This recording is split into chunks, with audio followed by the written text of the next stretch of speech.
Friday, we made week 6. That's very cool. And this morning, for some reason, I pulled my own card.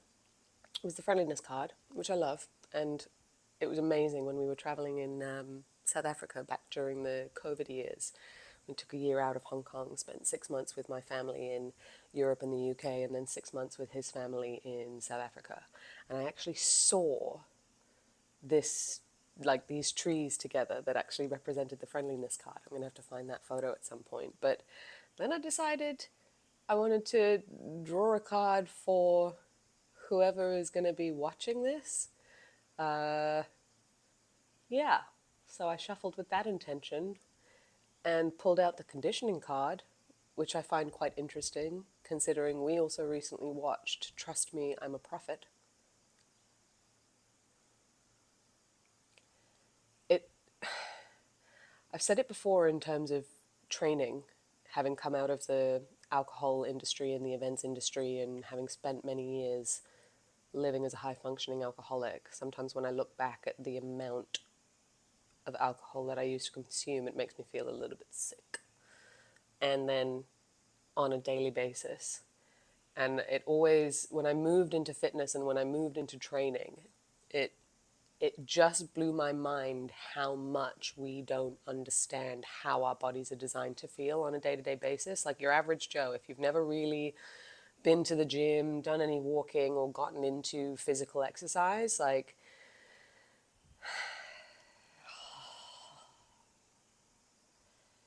we can train ourselves to endure states that are not suitable for so long. I did it again when I was running the agency, the burnout, the nervous system, the panic, and then it's like just trying to do box breathing in the bathroom, bursting into tears, trying to calm down, and it's like just breathe through it. And the amount that we can force ourselves to go through and condition our bodies to withstand, I find it funny that there's never been like more of a switch that flips in people, that it's like, well, if I can condition myself to do this, I can condition myself to do that. And I think it's because usually they don't feel like they've conditioned themselves to maybe do this side. It's like that's just happened.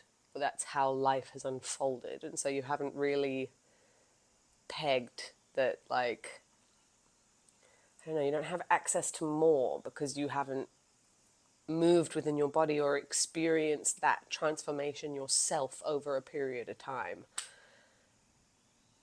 And yeah, I'm just going to read this card and then we can have a bit of a, I guess, discussion or chat. This morning's going to be a quick one because I've got to jump into town. But conditioning.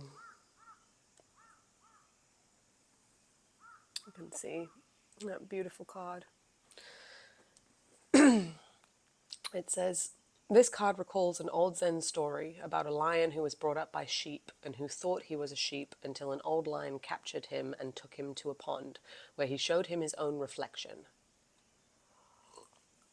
Many of us are like this lion. The image we have of ourselves comes not from our own direct experience, but from the opinions of others. A personality imposed from the outside replaces the individuality that could have grown from within. We become just another sheep in the flock, unable to move freely and unconscious of our own true identity.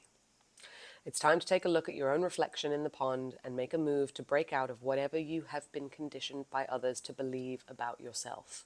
Dance, run, jog, do gibberish, whatever is needed to wake up the sleeping lion within. Unless you drop your personality, you will not be able to find your individuality. Individuality is given by existence. Personality is imposed by society. Personality is social convenience. Society cannot tolerate individuality because individuality will not follow like a sheep. Individuality has the quality of the lion, and the lion moves alone. The sheep are always in the crowd, hoping that being in the crowd will feel cozy. Being in the crowd, one feels more protected, secure. If somebody attacks, there is every possibility in a crowd to save yourself. But alone, only a lion moves alone. And every one of you is born a lion. But society goes on conditioning you, programming your mind as a sheep. It gives you a personality, a cozy personality, nice, very convenient, very obedient. Society wants slaves, not people who are absolutely dedicated to freedom. Society wants slaves because all the vested interests want obedience.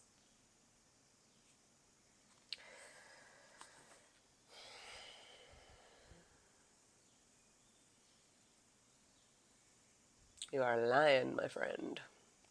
You are a lion.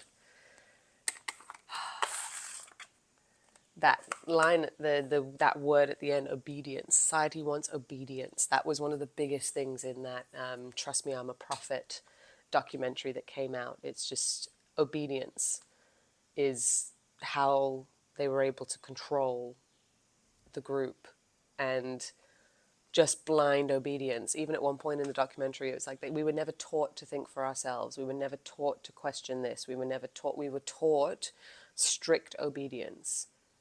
And if that didn't happen, there were repercussions. So, but this whole thing about, especially being a creative within society, and knowing that you want to be cultivating your individuality and bringing that into the world, when usually you're one of the few in the group, in your own pool of people. This is something that I have loved about going into the online space and finding these different pockets of the corners of the internet that I actually enjoy, where people are looking for self-development, self-growth, and obviously it teeters on the side of then going into that toxic self-growth and self-growth. Why do I feel like a self-growth? Growth? Not using my words properly this morning. Again, two sides to every coin with everything, but I remember when I first opened up my Twitter account 5 years ago and started posting on there, how silly I thought of it being a space where it was only political, only news, only this, only that. And it's like every platform has that section on it, but every platform also has a plethora of so many other people going down so many other different rabbit holes. And it's like I've met so many friends online and over there just by being in some of these spaces, and I've just dove down some of the most beautiful rabbit holes. And I think, again, when we think about these little bubbles that we're sitting in, and even with our phones, like, you sometimes have to come out and remember that you are in your own little echo chamber, and what you have been consuming and what you think is normal can be completely different to the person sat right next to you on the same sofa. It blows my mind sometimes when I take a sneak over at Gar's newsfeed, and sometimes the violence and the shit that comes out that's like trained in a lot more of the male programming than anything else. And also it's like nature that those things are easier to share. And then you look at my newsfeed and it's so PG and wholesome, and like kids doing stupid things and cats doing stupid things and art, and and it's like I've also very aware of training my algorithms every so often and doing a flush. And I think this is also where a lot of creators can fall into their own little shame spiral sometimes when they're moving into the building online space, because you start following all these people, then you start getting all these pieces of information, and they're all like same but different, and then you start to implement. But usually what happens when you start to implement is that you're not implementing for long enough to actually start finding your own rhythms. Maybe you try one thing and then you try something else, and then you try something, and then all around you you're starting to find more people who are doing the things that you want to do. And then it can get to a certain point where you're like, well, why am I doing it? Because everybody else is doing it. And then what you don't realize is that on the other side of that, everybody else are people that need those skill sets, and there's groups of people that need a personal brand or a coach from this one person don't need it from this person. And that's, again, where this whole individuality and creativity sparks. But you have to cultivate your own views and opinions and philosophy within it, if that makes sense. I'm sure it will to the right people. But it's cultivating your taste, your eye, your design, what looks good to you. I think it was Jordan Peterson at one point who was like, make it beautiful. Make life beautiful, whatever that is to you. You might not, you have to develop a sense of taste, develop a sense of style, develop a sense of beauty and how you decorate a space. Like, you might not get it right the first time, and you might use other people's inspiration, but over time you start to develop your own tastes in things. And I think this is where a lot of people have gone wrong. We outsource everything, And it was one lady yesterday, I found her account brilliant. Again, I love it. Another woman with a bit more of a deeper voice, because I was also very self-conscious about that for a long time. Like the tone of my voice is quite a lot deeper than I find some other women and stuff online. And I remember being very self-conscious about that. And this chick just blew that out the water as well. And it just reminded me of, I think she did one of these reels where it's like, well, yeah, if you're going to have an issue with this, well, then, like, it's amazing how people can poke their opinions into things and expect you to mold around what they want when you're the human on the other side that actually has to produce the thing that's going to fuel you and keep you going.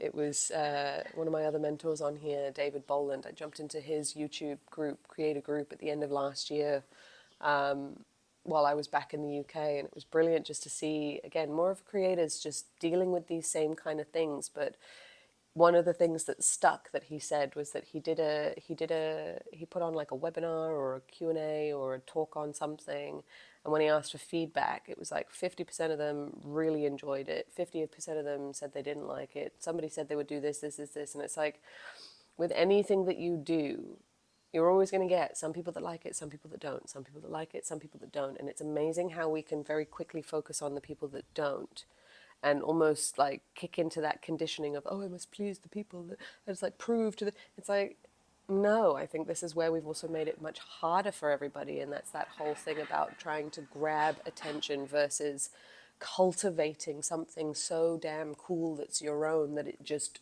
radiates out of you and it brings the attention that it needs because you've spent the time to create something meaningful to you and for your people that you're creating it. Usually if you've spent time creating something valuable, it is valuable for the end user.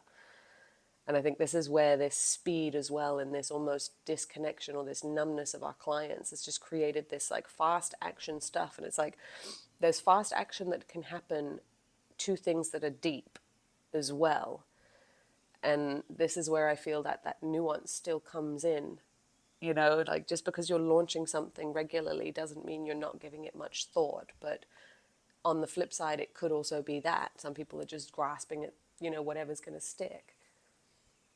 It's interesting. I find it very interesting. But the conditioning and the obedience and it's the conditioning. It's the reminding yourself to almost keep asking yourself. It's like, what's mine, what's not mine, what's mine, what's not mine. And the hardest part is that when you're starting out to doing this, you don't always get those answers immediately because you've been so disconnected from your core. And this is where the patience comes in as well, where it's like you can't just turn around and demand, you know, a connection with your inner self if you've not even been cultivating a relationship with yourself. It's like becoming your best friend and doing things for fun by yourself and like being, you know, learning to be alone so that you can also be with others. Like it's the being able to have and both. And I don't know, I've always been very strong in my opinion, especially with the autonomy side of things and especially with what I went through with my business partner running the agency. It's like, and especially with the creators that I talk to as well. There's so many projects that I want to do. There's so many things that I want to learn, but also at the same time, it's like I don't want to distract people from building their own foundations first so that they are financially independent themselves instead of relying on a project with somebody else to be the thing that makes it work, because everybody is on their own timelines. Some people don't mind it taking a bit longer. Some people need it to take a bit quicker. And I think that skill set of being able to present your ideas, add an invitation, and create an income from it, whatever is added onto the end of those, whatever the price point is, whatever the offer, like it doesn't actually matter. But that skill set of having an idea, solving a problem, helping people, presenting it in a way that brings people to it to show up, and then at the end of that, inviting them into the next step, which can be whatever. It's like that skill set of sales, that skill set of positioning is really the crux of what you need to learn to become a personal brand, because then, like I said, no matter what you tack on either end, it doesn't actually matter whether that's artwork, whether that's a course, whether that's a mastermind, whether that's a whatever it is. That's all that we're doing, right? Hello, I have this. It's so cool. Come, don't come. It's happening at this time. And then being able to set those dates in the diary and have a direction and have a deadline that you're moving towards and seeing what happens. It's like I was saying with one of my girlfriends yesterday on the phone. She had an absolutely amazing idea. She'd help this woman in the community with some of the basics of AI prompting and prompt engineering. And the woman was absolutely singing her praises. And I'm just like that's the workshop. Like, you want to bring more people to get more one-on-one with learning how to do AI prompting and learning how to use AI in your day-to-day or with the tasks that you currently use. Set a workshop. 2 weeks from now, your job is to try and fill it. It can be free if you want to get over your nerves. Don't die if it's your first webinar. If it's not, try beat your numbers from last time, but set a date, set a topic, leveraging AI, make it a bit more specific for who you want, run it, invite people to it, and at the end, you've got 1 or 2 call to actions. Here's a multi-pack or a single pack offer for working one-on-one together, and that's it. Provide value, help them, open up a large Q&A. You don't even need to talk a lot in some of these webinars. A lot of people want to know their own, like something I found, and again, this isn't for everybody. I love the Q&As. I love being asked direct questions and then being able to respond. I find it more useful than just presenting something to a group and then going, ta-da. So I like to keep my presentation very short at the beginning, give them a couple of points, and then open up a wide Q&A section for the last 45 minutes so that we can really dig into what is useful for the people in the room, and we have enough time to go around as many people as possible. And then in the end of it, it's like, you want more? Go here. Otherwise, I'll see you in the next one. And that's the cycle. And the more comfortable that you can get with those segues of the invitation and making sure that it lines up, and then the process of just setting a date and driving traffic to it and seeing how many people show up, seeing how many people sign up versus how many people come on live, because that's also a mind fuck sometimes when you start doing this process. I remember one of the first webinars I got last year that had like 20 or 30 something people signed up, and then there were like 4 people in the room. I hadn't quite twinged. And then another one that I did, I had like 9 people show up and then 1 person was in the room. And it's like reminding yourself that even in those moments, if nobody shows up, having that time and having that date and blocking off that time to present something and video, then record your own little webinar and send it out as a replay or whatever. Like, we get to create our own luck and build it off of whatever we want to build it off. And just because you do it on one thing doesn't mean that the next one has to, doesn't mean you then now have to be the AI specialist forever and that's all that you do. I think that's another layer of conditioning from school and from society as well, where it's like, pick one thing, pick one, like, honestly, at the beginning, when you work it, don't pick one thing as one topic for the thing that you're going to talk about. Like, if you're setting a webinar, don't do it as, oh, it's going to be AI leveraging on this, and then it's also going to be business on this, and then we're also going to dive into content for the last half an hour. It's like, no, keep it to one specific topic. And if you want to narrow it down even further to one specific type of person that you're going to help in that one, just so that you get similar kinds of people in the same room so that the questions aren't fully out of left field. But again, I like the randomness of the people that show up and the fact that the patterns fit no matter where you've come from or what industry that you've been in. We can always place over the pattern and then adjust it to what you need. And that's the bit that I love doing live. I need to start doing more live calls again. When these start picking up and I've got a bit more of an audience and I'm finding some of you guys, we can do some live Q&As and hangouts. I think that'd be really fun. But yeah, conditioning, man. And you can condition yourself into it and you can condition yourself out. That's what I always say. You can build yourself into it, you can build yourself out. And that's always your current reality is just a remnant of your actions from a few years ago and what happened. It's the culmination of what you've done that has now rendered the reality that you've got now. And so I think this is where people can get very impatient, where it's like, well, I want to be there now. It's like, all right, but then you've got to start doing the work and building the muscles and building the skill set to get there first. And that may take a week, it might take 6, it might take 6 months, it might take 6 years, depending on where you've set your sights on. But it's amazing how we can immediately say, well, I want that. And it's not the same as Amazon Prime, where you can press a button and it shows up the next day. It doesn't work like that in real life. So I think it's just coming back to terms with reminding yourself that we are so much more capable of doing anything. And that's why I guess when you see the information out there, it's like when you're lost or when you're confused or when you don't, come back to moving your body. Because when you move your body, you're moving everything inside, you're listening. I think you're listening. Hello. I gave him a nice shave yesterday. He was melting. But yeah, I think we're going to stop there for that one because I've got to get into town. I got my second client having a session today and go to the coffee shop, get some work done for the agency. Got a couple of projects on the side that are unfolding, which are exciting. So yeah, lots to update as things unfold. But conditioning, stories, everything that you tell yourself, go about the next week just being very observant with what's being put on you and what's not.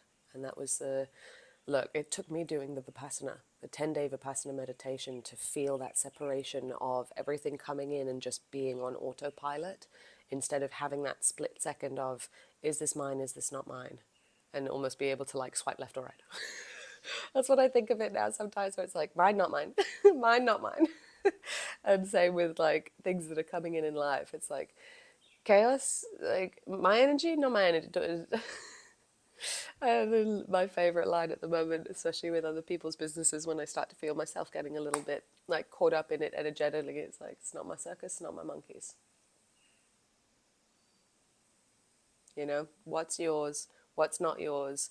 And just remember that if you haven't asked yourselves those questions for a long time, if you haven't asked yourself that, it's like going into the gym and expecting you're going to do like your max deadlift, as an absolute warrior, and it's like, it's not going to happen. You'll probably pull something, or you probably, I don't know, short circuit yourself. But keep asking, stay patient, and just cultivate that connection within.